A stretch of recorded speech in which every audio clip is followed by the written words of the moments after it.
السلام علیکم ورحمۃ اللہ وبرکاتہ۔ وعلیکم السلام ورحمۃ اللہ وبرکاتہ۔ کیا حال ہے آپ کا؟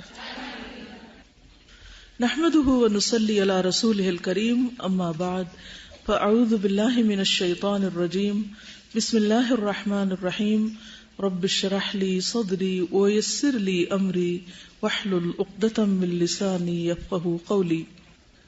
آپ لوگوں نے کاپیز بنا لی اپنی؟ آپ کو انشاءاللہ ایک سوالات کی لسٹ دے دی جائے گی جس کے جواب آپ جو بھی آپ کو کلاس میں بتایا گیا ہے اس سے اور ایک دوسرے کے نوٹس دیکھ کر آپ ان کو لکھ لیں، یعنی آپس میں شیئر کر سکتے ہیں، بکس سے ڈھونڈ سکتے ہیں، لیکن پراپر وے میں لکھے جائیں گے کیونکہ اسی کاپی کو آپ کے ایز این ایگزامینیشن بک کے مارک کیا جائے گا۔ اس کا ایک فائدہ یہ ہوگا کہ آپ کے پاس مختلف چیزوں کی پراپر ڈیفینیشن اور دلائل اپنے ہاتھ میں لکھے ہوئے موجود ہوں گے، تو پھر آپ یاد بھی کر سکیں گے، کوٹ بھی کر سکیں گے، تو اس سے زیادہ بہتر لرننگ ہوگی بنسبت اس کے کہ بغیر سوچے سمجھے رٹ کے آپ ایگزام میں لکھ دیں اور یاد نہ ہو، آپ کو بوقت ضرورت وہ کام نہ آئے۔ تو آپ میں سے کوئی بتائے گا ایمان کی جو تعریف کل آپ کو بتائے گی وہ کیا ہے؟ جی، اقرار باللسان، تصدیق بالجنان، عمل بالارکان، یزید بطاعت الرحمن وینقص بطاعت الشیطان۔ ٹھیک ہے، آگے شروع کر لیتے ہیں۔ کل کے لیسن کو تھوڑا سا ریویو کرنے کے بعد آگے چلتے ہیں۔ کل ہم نے اللہ تعالیٰ پر ایمان کے بارے میں پڑھا۔ ابو بکر الجزائری نے اللہ پر ایمان لانے کے بارے میں کہا ہے کہ مسلمان اللہ کے وجود یعنی اس کی ہستی، اس کی ذات، آسمان و زمین کے خالق ہونے، ظاہری اور باطنی اشیاء کے جاننے یعنی سب کچھ جانتا ہے، وہ ہر چیز کے رب اور بادشاہ ہونے پر ایمان لانے کے ساتھ اس بات پر بھی ایمان رکھتا ہے کہ اللہ کے سوا کوئی عبادت کے لائق نہیں، اس کے سوا کوئی رب نہیں، اور وہ کمال صفات کا حامل ہے، یعنی اس کی جتنی بھی صفات ہیں، ایٹریبیوٹس ہیں، وہ کامل ہیں، مکمل ہیں، وہ ہر نقص سے پاک ہے۔ اسی طرح بندہ مومن اللہ کی اس ربوبیت پر بھی ایمان لاتا ہے جو تمام جہانوں کو شامل ہے، جس طرح وہ اللہ کی الوہیت پر ایمان لاتا ہے، یعنی اس کے الہ ہونے پر، کہ اللہ تعالی اولین اور آخرین سب کا الہ ہے، اور یہ کہ اس کے سوا کوئی الہ نہیں، کوئی معبود برحق نہیں۔ اور مسلمان اللہ کے ان اسماء پر بھی ایمان لاتا ہے، یعنی ناموں پر بھی ایمان لاتا ہے جو اللہ تعالیٰ نے اپنے لیے رکھے ہیں، جو اسماء حسنی اور اعلیٰ صفات ہیں، اور وہ ان میں کسی اور کو اس کا شریک نہیں ٹھہراتا، اور ان کی ایسی تعویل نہیں کرتا جس سے ان کا انکار کر دے، اور ان کو مخلوق کی صفات کے ساتھ مشابہ نہیں قرار دیتا، نہ اس کی صفات کی کیفیت بیان کرتا ہے، نہ اس کی مثال بیان کرتا ہے۔ وہ اللہ کے لیے ان اسماء اور صفات کو ثابت کرتا ہے جو اللہ نے اپنے لیے خود ثابت کی ہیں یا اس کے لیے اس کے رسول صلی اللہ علیہ وسلم نے ثابت کی ہیں، اور وہ اللہ تعالیٰ کی ذات سے اجمال اور تفصیل کے اعتبار سے ہر عیب اور ہر نقص کی نفی کرتا ہے جس کی اللہ نے خود اپنی ذات سے نفی کی ہے۔ یعنی انہوں نے اللہ پر ایمان کو تھوڑا سا اور الیبوریٹ کیا ہے کہ اللہ تعالیٰ کو ماننے کا مطلب کیا ہے۔ کل ہم نے توحید کی اقسام کے بارے میں پڑھا تھا کہ اللہ تعالیٰ کو ماننے کا مطلب کیا ہے کہ اس کو ایک مانا جائے۔ توحید کا کیا مطلب ہوتا ہے؟ توحید کس کو کہتے ہیں؟ کس سے نکلا ہے؟ جی، واحد سے، وحد، احد بھی اسی سے ہے، وحد یوحد توحید۔ کیا معنی ہوتا ہے اس کا؟ ایک کرنا۔ انگریزی میں یوں کہیں گے to believe in the unity of God, in the unity of Allah, to make something one، کسی چیز کو ایک کر دینا۔ تو اللہ تعالیٰ پر ایمان لانے کا مطلب کیا ہے کہ اللہ تعالیٰ کو ایک مانا جائے۔ ٹھیک ہے، کس طرح ایک مانا جائے؟ کس چیز میں ایک مانا جائے؟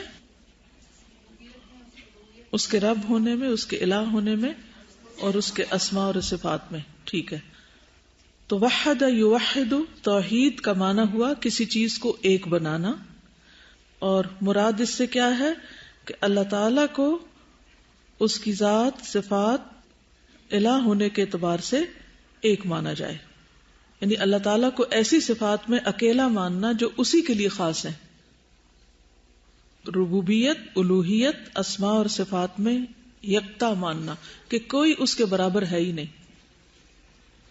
کس کو یہ بات سمجھ نہیں آئی؟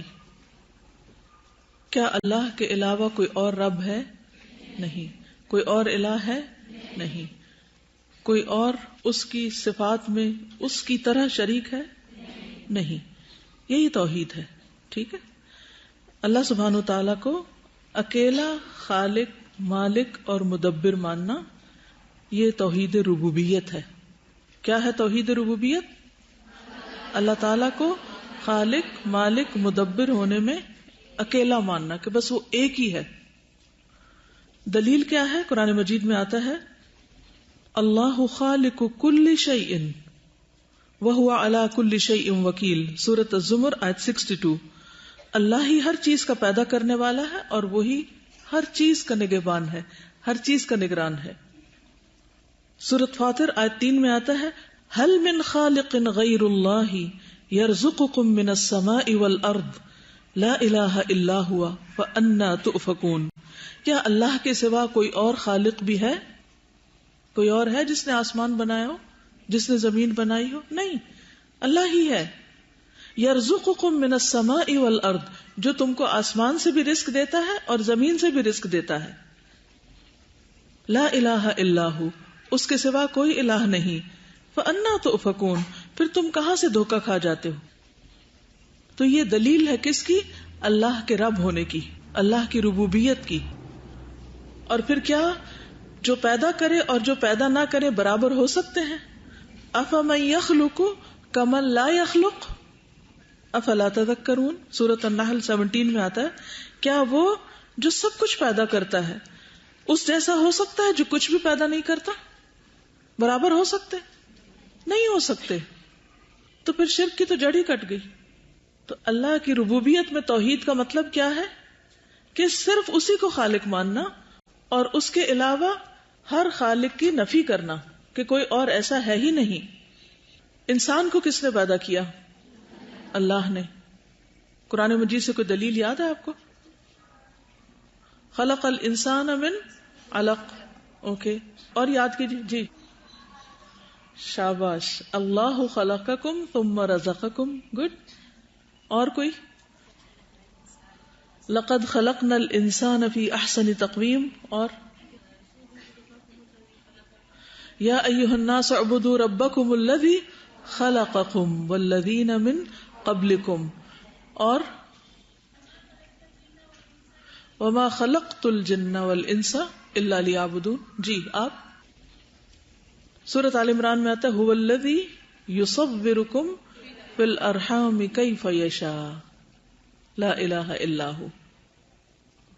سورۃ الدہر هل اتى على الانسان حين من الدهر لم يكن شيئا مذكورا انا خلقنا الانسان من نطفة امشاج نبتلیہ.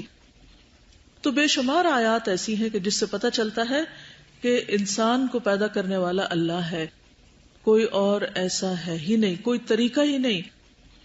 اور اس کی بہت بڑی دلیل کیا ہے کہ جس کی اولاد نہیں ہوتی، کوئی انسان اس کے لیے اولاد گھڑ کے بنا کے جیتا جاگتا بچہ اس کو دے نہیں سکتا، اللہ ہی پیدا کرتا ہے.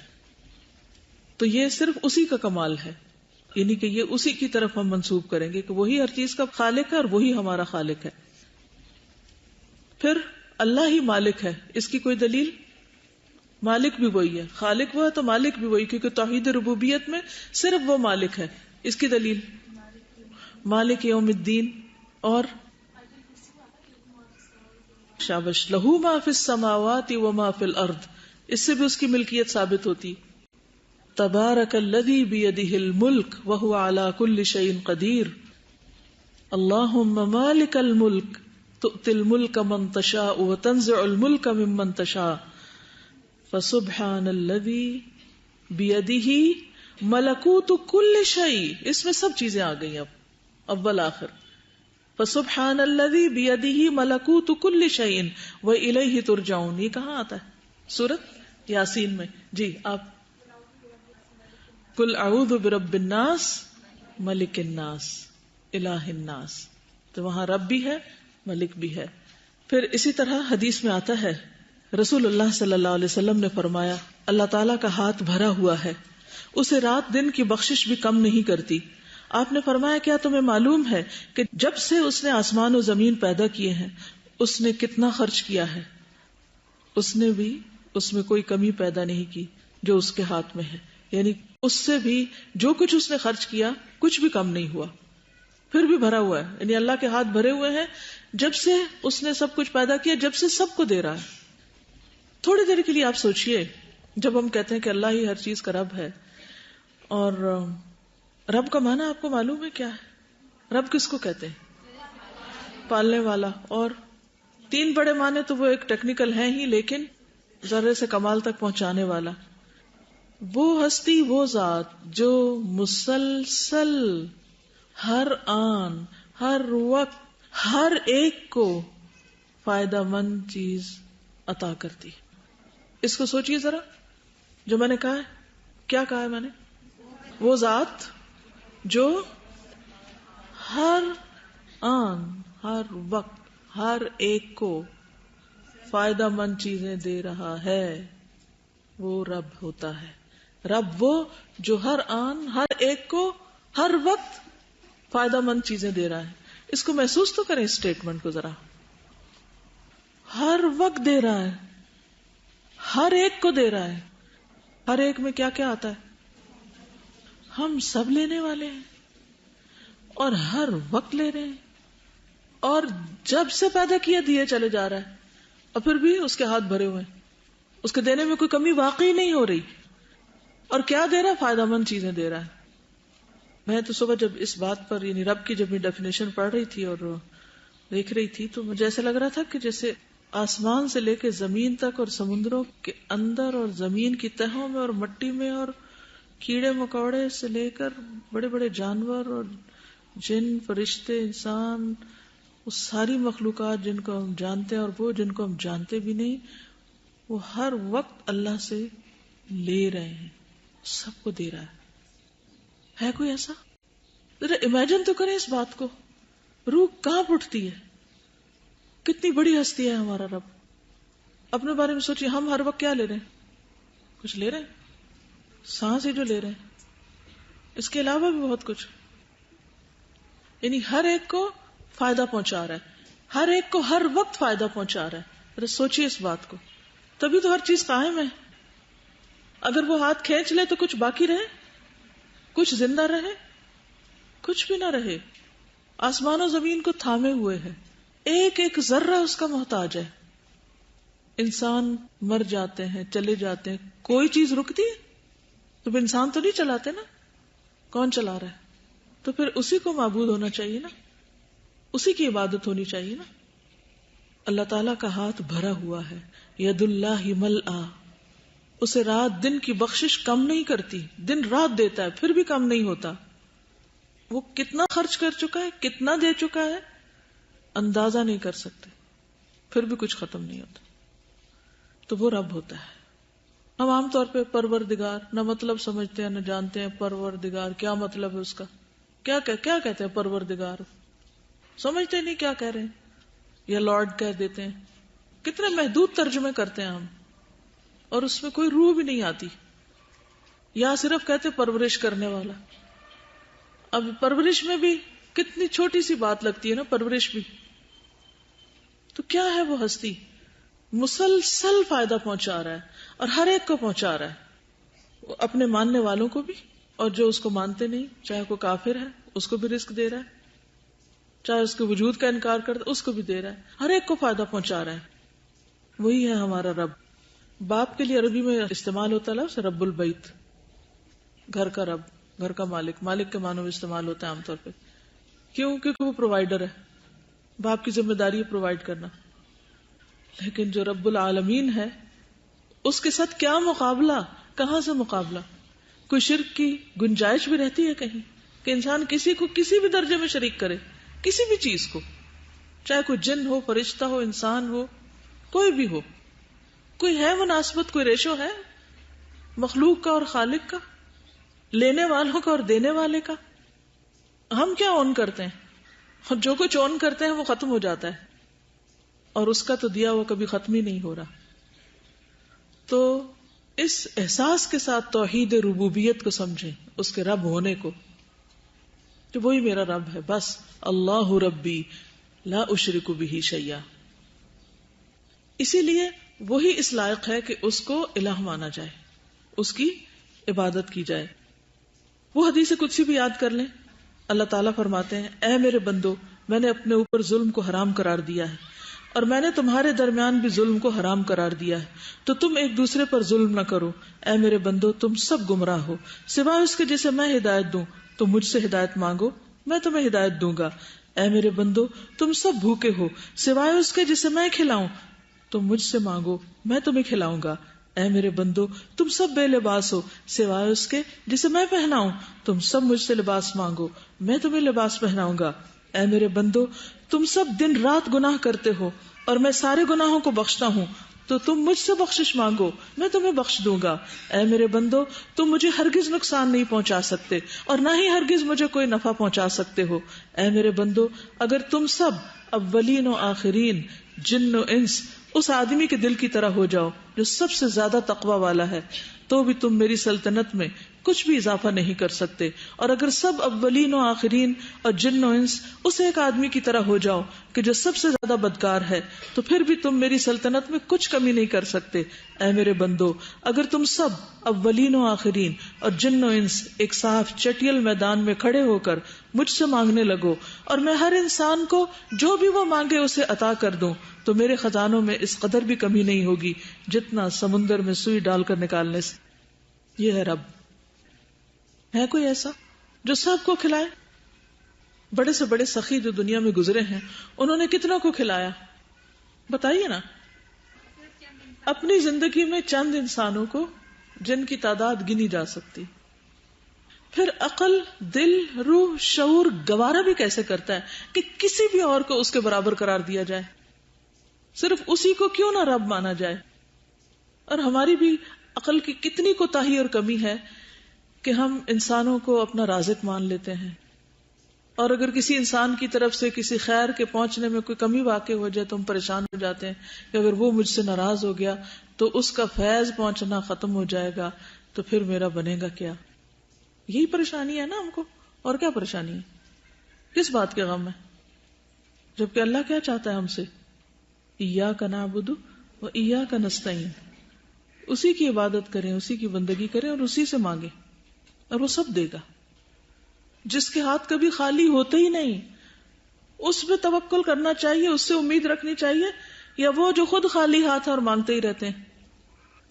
تو ہم نے رب کی قدر پہچانی نہیں، ہمارے اندر توحید ربوبیت آئی ہی نہیں، یا اس کا احساس آیا ہی نہیں، کہ ہم نے کبھی محسوس ہی نہیں کیا رب کو. لیکن جو واقعی ربنا آتنا فی الدنیا حسنۃ وفی الآخرۃ حسنہ، حقیقی معنوں میں اس کو رب مان کر جب مانگتے ہیں تو واقعی پھر دعائیں قبول بھی ہوتی. ہم ہر دعا سے پہلے ربنا کہتے ہیں. کتنی دفعہ سوچا کس سے مانگ رہے ہیں؟ جس کے ہاتھ بھرے ہوئے اس سے مانگ رہے ہیں. کبھی سوچا کس کے دروازے پہ گئے ہیں؟ پھر کہتے ہیں ہماری دعا نہیں سنی جاتی. اگر کسی انسان کے بارے میں آپ کو ذرا سے احساس ہو جائے نا کہ اس کے پاس بہت کچھ ہے، تو آپ اس سے آس لگا کے بیٹھ جاتے ہیں کہ یہ دے گا مجھے، اور بڑی امید لے کے اس کے پاس جاتے ہیں. اللہ سے تو ایسی کوئی امید بھی نہیں رکھتے، اور اتنا یقین بھی کوئی نہیں کہ اس کے پاس سب کچھ ہے. بس اس لیے مانگ لیتے ہیں کہ کہا گیا مانگ لو تو مانگ لیتے ہیں، لیکن محسوس نہیں کرتے اس کو. تو کیسی توحید ہے پھر یہ؟ اور پھر یہ کہ خالق، رازق، مالک ہونے کے علاوہ مدبر ہے. سورۃ السجدہ آیت 5 میں آتا ہے یدبر الامر من السماء الی الارض. وہی آسمان سے زمین تک کے انتظام کی تدبیر کرتا ہے، ہر چیز کی پلاننگ وہ کرتا ہے، ہر چیز. سورج کب نکلے گا، کتنی اس کی حرارت ہو، کتنی بارش ہو، بادل کب آئیں، ہوائیں کتنی آئیں، کہاں برسیں کہاں نہ برسیں، ساری تدبیر اس کی. تو پھر جب ہم شکایت لے کے بیٹھ جاتے ہیں کہ آج موسم اتنا گرم کیوں ہے، تو شرم آنی چاہیے ہم کو. کوئی بھی شکایت کرتے ہوئے اس کی تدبیر ہے اور اس کا کوئی فیصلہ غلط نہیں ہے. اگر وہ اپنی ساری مخلوق کو ایک آن میں تباہ کر دے تو بھی ظلم نہیں ہے اس کی اپنی چیز ہے، جو چاہے کرے. ہمیں تو کوئی شکایت کا حق نہیں. وہ جو چاہے دے دے، جو چاہے لے لے. ہم کب سے مالک ہو گئے چیزوں کے؟ مالک تو وہ ہے. ہم کیوں اس پر پریشان ہوں کہ اس نے کیوں لے لیا؟ نہیں، اسی میں بھلائی ہوگی. اس میں خیر ہوگی، مجھے اس کا ہر فیصلہ منظور ہے، کیونکہ یہ اس کی تدبیر سے ہوا ہے، اسے مجھ سے پوچھنے کی ضرورت نہیں ہے۔ الا لہ الخلق والامر تبارک اللہ رب العالمین، سورۃ الاعراف 54۔ یاد رکھو اسی نے پیدا کیا ہے تو حکم بھی اسی کا چلے گا۔ بڑا بابرکت ہے اللہ جو سارے جہانوں کا پروردگار ہے، تبارک اللہ رب العالمین۔ سورۃ یونس 31 میں آتا ہے قل من يرزقكم من السماء والارض امن يملك السمع والابصار ومن يخرج الحي من الميت ويخرج الميت من الحي ومن يدبر الامر فسيقولون الله فقل افلا تتقون۔ تم ان سے پوچھو آسمان و زمین سے رزق تمہیں کون دیتا ہے، یا وہ کون ہے جو سماعت اور بینائی کی قوتوں کا مالک ہے، اور کون ہے جو مردہ سے زندہ کو اور زندہ سے مردہ کو نکالتا ہے، کون ہے جو کائنات کا نظام چلا رہا ہے۔ من یدبر الامر، یہ سارا انتظام ہے کس کا؟ عورت کو ربۃ البیت کہتے ہیں نا، گھر کی منتظمہ۔ آپ نے دیکھا ہوگا کہ اگر گھر میں آپ نے 4 گیسٹ بلائے اور 8 آ گئے تو کیا حال ہوتا ہے آپ کا؟ ساری تدبیریں فیل ہو جاتی ہیں، بڑی سے بڑی عقل مند عورتیں پریشان ہو اٹھتی ہیں کہ یہ کیا ہو گیا۔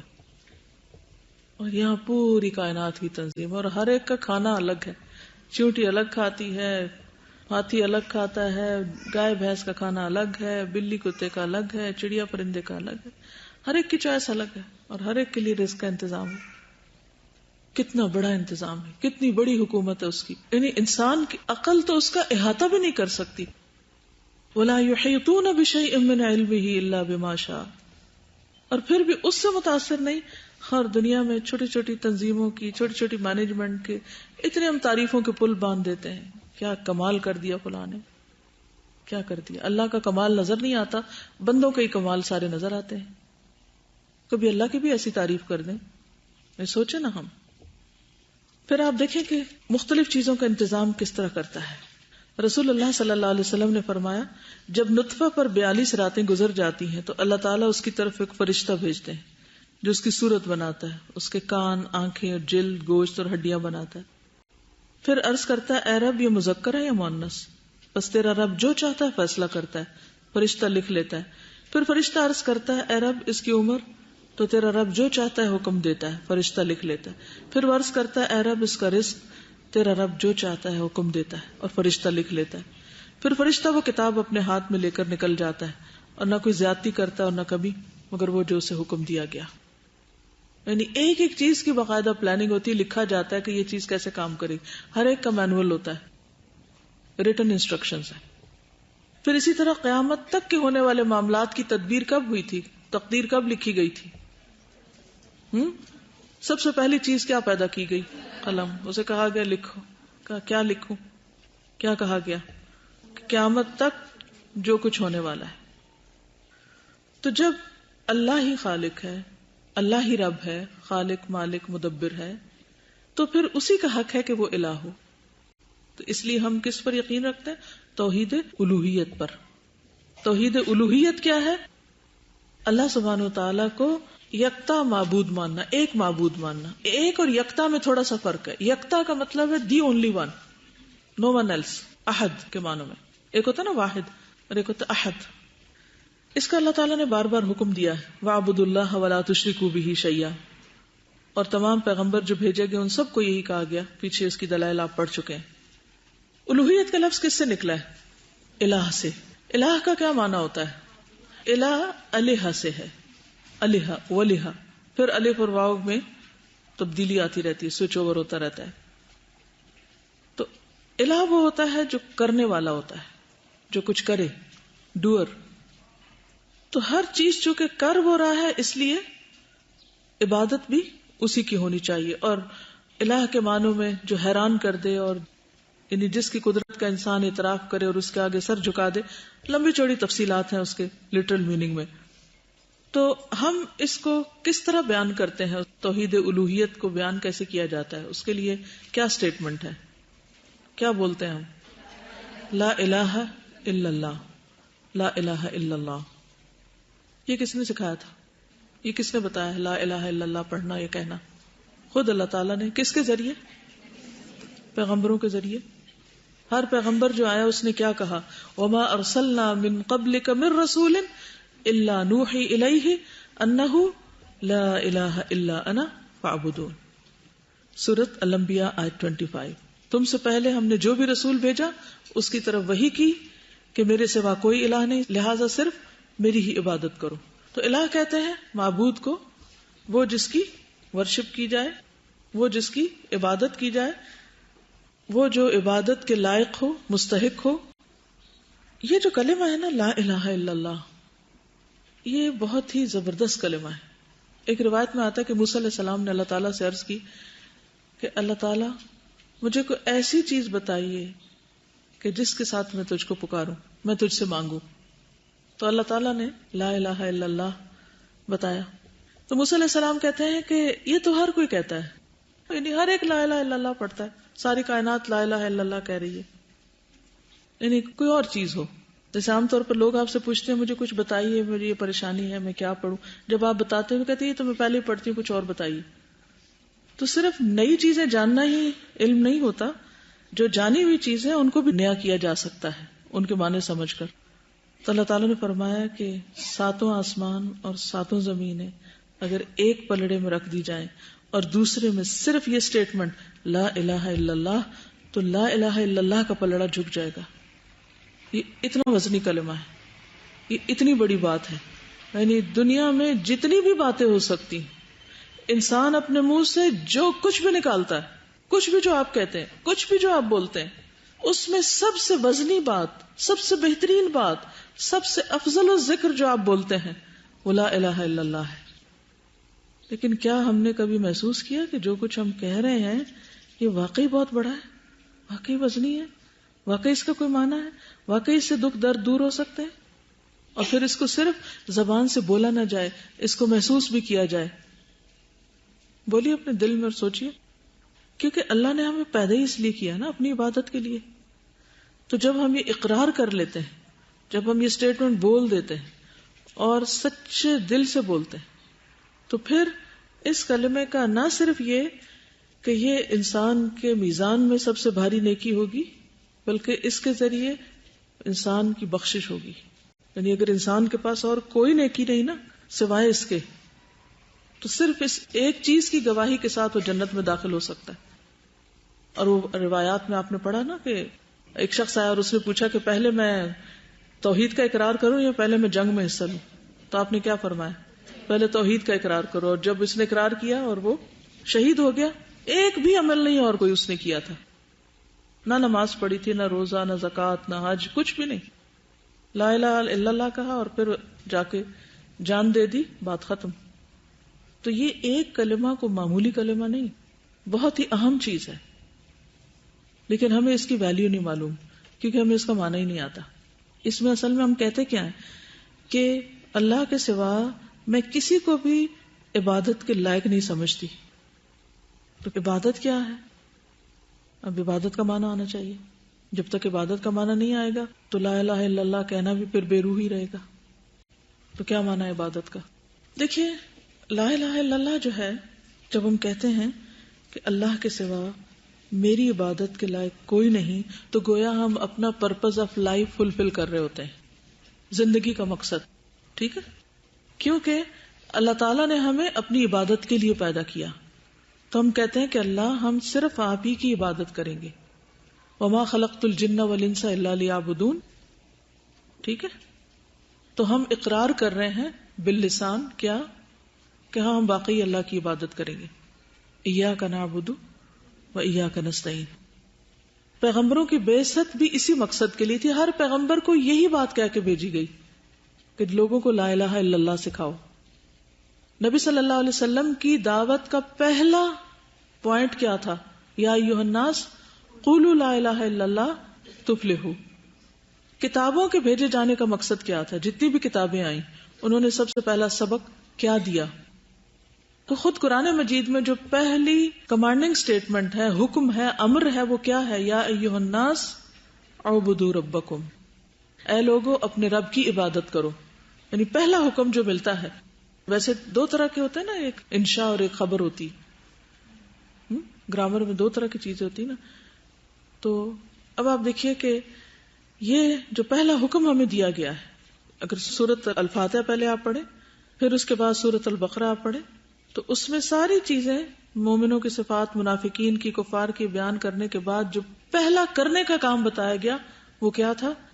یا ایھا الناس اعبدوا، امر کا صیغہ پہلی دفعہ اللہ کی عبادت کے لیے استعمال ہوا ہے، اور اس کی وجہ بتا دی گئی، الذی خلقکم والذین من قبلکم لعلکم تتقون۔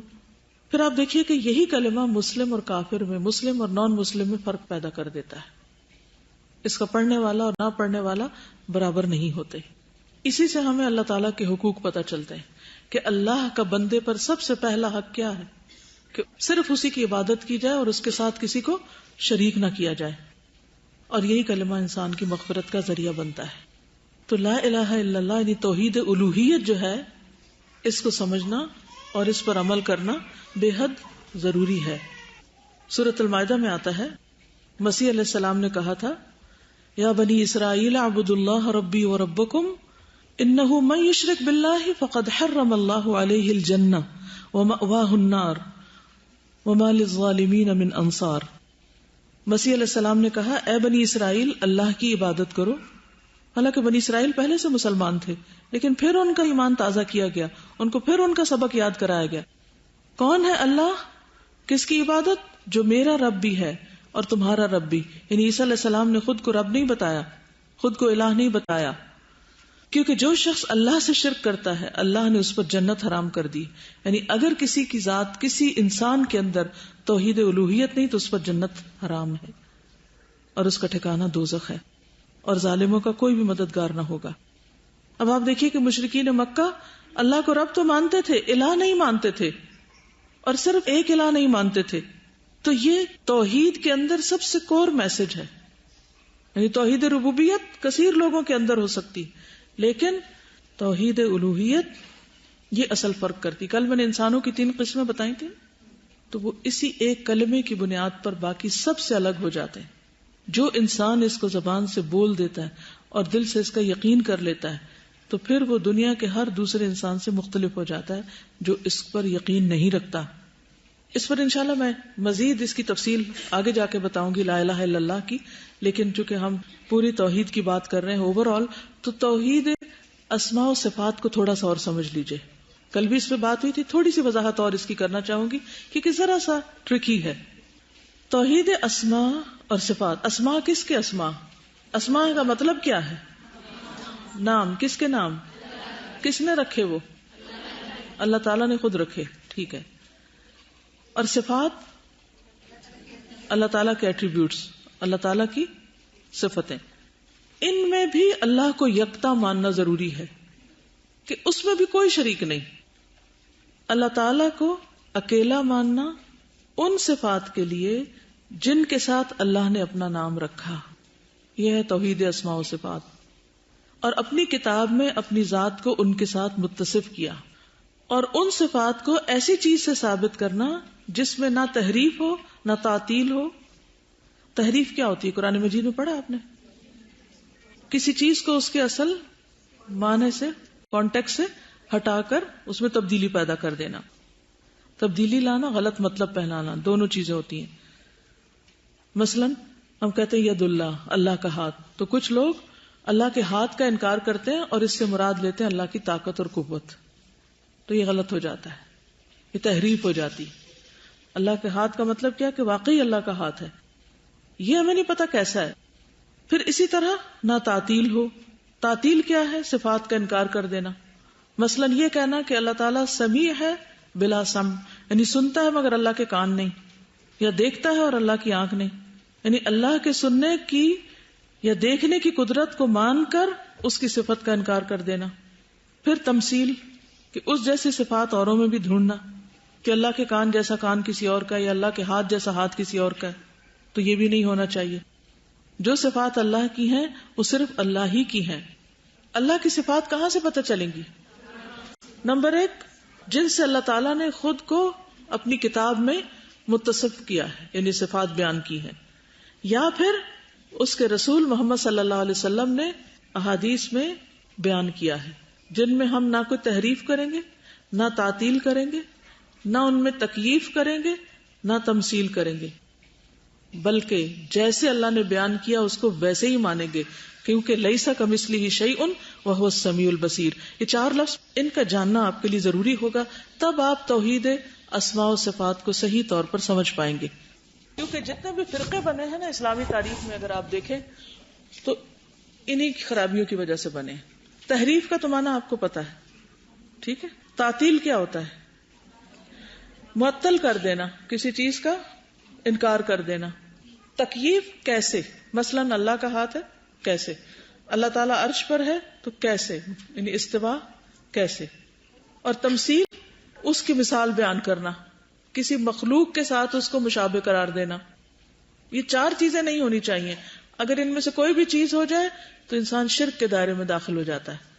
اللہ تعالیٰ کی صفات کہاں سے پتہ چلتی ہیں؟ قرآن و سنت سے پتہ چلتی ہیں۔ ان کے سلسلے میں کچھ چیزیں کل میں نے بتائی تھی کہ اللہ تعالیٰ کے جتنے بھی نام ہیں جن کو الاسماء الحسنی ہم کہتے ہیں، وہ سارے کے سارے اچھے نام ہیں جو اللہ نے خود بیان کیے ہیں۔ یہ ماننا ضروری ہے کہ سارے ہی نام اچھے ہیں۔ اور اللہ کے ناموں کے بارے میں کیا بتایا تھا؟ ان کی تعداد 99 نہیں صرف، بلکہ زیادہ ہے، ان لمیٹڈ ہے، ہمیں معلوم بھی نہیں کہ کتنی ہے۔ دلیل کیا ہے اس کی؟ اب استأثرت به فی علم الغیب عندک، کہ وہ بھی نام ہیں، وہ بھی صفات ہیں جو صرف اللہ ہی کو پتا ہے، اپنی علم غیب میں اللہ نے ان کو رکھا ہے۔ لہٰذا یہ کہنا کہ صرف 99 نیمز ہیں تو یہ درست نہیں۔ پھر یہ کہ عقل سے ثابت نہیں کیے جا سکتے، یعنی ہم اپنی عقل استعمال کر کے اللہ تعالیٰ کی صفات نہیں بنا سکتے، کیونکہ ہم نے دیکھا ہی نہیں، ہماری عقل کو کیا پتا اللہ تعالیٰ کیسے ہے۔ اور اللہ تعالیٰ کا ہر نام اس کی ذات پر دلالت کرتا ہے۔ پھر یہ ہے کہ کچھ اس کی صفات جو ہیں اس کی ذات سے متعلق ہیں، کچھ اس کے افعال سے متعلق ہیں۔ افعال کیا ہوتا ہے؟ کام، کچھ ایکشنز کو بتاتی ہیں، ٹھیک ہے، اور کچھ دونوں ہی کا ذکر کرتی ہیں۔ اس کی تفصیل پھر آگے بیان کروں گی۔ ساری صفات حقیقی ہیں، یعنی میٹافوریکل نہیں ہیں۔ ساری اللہ کی صفات کیا ہے؟ حقیقی۔ اب اللہ تعالیٰ کی صفات میں مثلا اللہ تعالیٰ عرش پر مستوی ہے، اس کی دلیل کیا ہے قرآن مجید سے؟ الرحمن علی العرش استوی۔ حدیث میں آتا ہے جب اللہ تعالیٰ مخلوق کو پیدا کر چکا تو عرش کے اوپر اپنے پاس یہ لکھا کہ میری رحمت میرے غصے سے آگے بڑھ گئی ہے۔ پھر ایمان میں یہ بھی داخل ہے کہ اللہ تعالیٰ آسمان دنیا پر آتے ہیں، یعنی استوا کے علاوہ اس کا آنا بھی ثابت ہے۔ اس کی کیا دلیل ہے؟ جس میں آتا ہے نا کہ ہمارا پروردگار بلند برکت والا ہے، ہر رات کو اس وقت آسمان دنیا پہ آتا ہے جب رات کا آخری تہائی حصہ ہوتا ہے۔ وہ کہتا ہے کوئی ہے جو مجھ سے دعا کرے تو میں اس کی دعا قبول کروں، کوئی مجھ سے مانگنے والا ہے تو میں اسے دوں، کوئی مجھ سے بخشش مانگے تو میں اسے بخش دوں۔ اب یہ کیسے ہوتا ہے یہ بات کرنا درست نہیں، کیونکہ ہمیں معلوم ہی نہیں، اللہ نے بتایا ہی نہیں۔ یہ تو بتایا کہ وہ ایسا کرتا ہے، لیکن کیسے کرتا ہے یہ نہیں پتا۔ یہ تو معلوم ہے کہ عرش ہے، کیسا ہے یہ نہیں معلوم، کتنی لمبائی، کتنی چوڑائی، کتنا بڑا ہے، یا وہ استوا کیسے ہے نہیں معلوم۔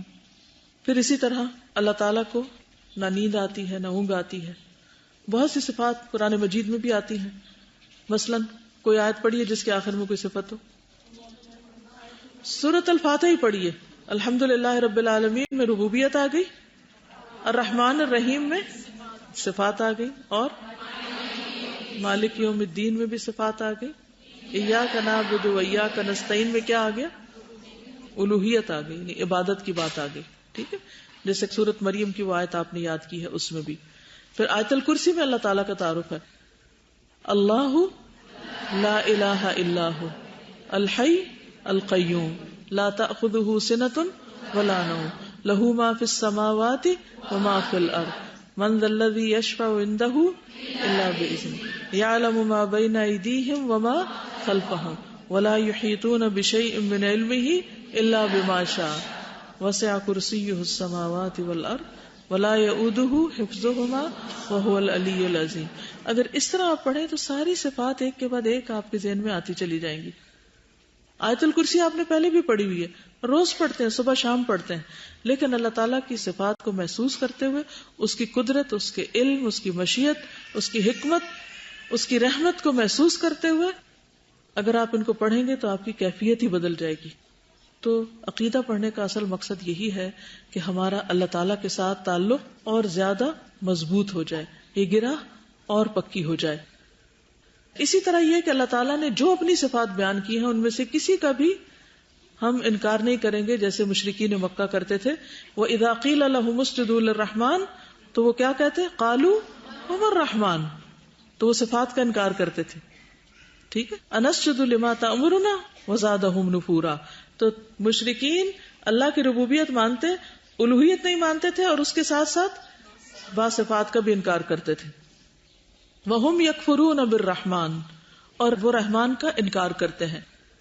قُلْ هُوَ رَبِّي لَا إِلَٰهَ إِلَّا هُوَ عَلَيْهِ تَوَكَّلْتُ وَإِلَيْهِ مَتَابِ. صلح حدیبیہ کے موقع پر کیا ہوا تھا؟ جب صلح نامہ لکھا جا رہا تھا، جنہوں نے سیرت پڑھی ان کو تو یاد ہوگا. سہیل بن عمر جب آیا تھا تو کہنے لگا کہ ہمارے اور آپ کے درمیان ایک صلح کی تحریر لکھ لی جائے. تو نبی صلی اللہ علیہ وسلم نے کاتب کو بلوایا اور فرمایا کہ لکھو بسم اللہ الرحمن الرحیم. تو سہیل نے کیا کہا؟ اللہ کی قسم ہم رحمان کو نہیں جانتے، وہ کیا چیز ہے، تم وہی لکھو جو پہلے لکھتے تھے، بسمک اللہم.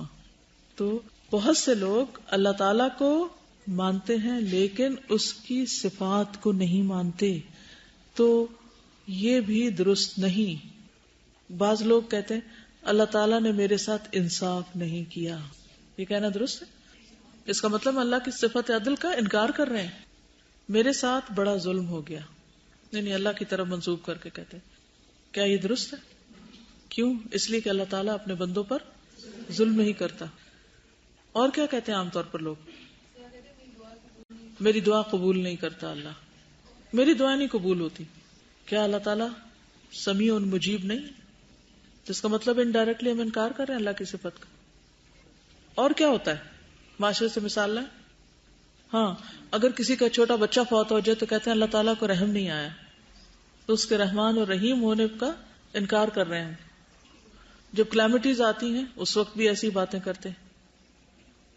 اس کی حکمت کو نہیں مانتے کہ ہمارے ساتھ ایسا کیوں ہوا ہے، اس کی قدرت کو نہیں مانتے، اس کی پلاننگ کو چیلنج کر دیتے ہیں، اس سے اگری نہیں کرتے کہ ایسا کیوں ہوا.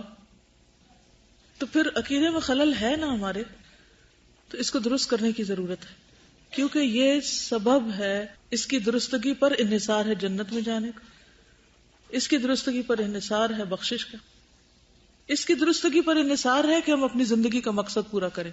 اگر یہ درست نہیں تو بہت ساری چیزیں درست نہیں.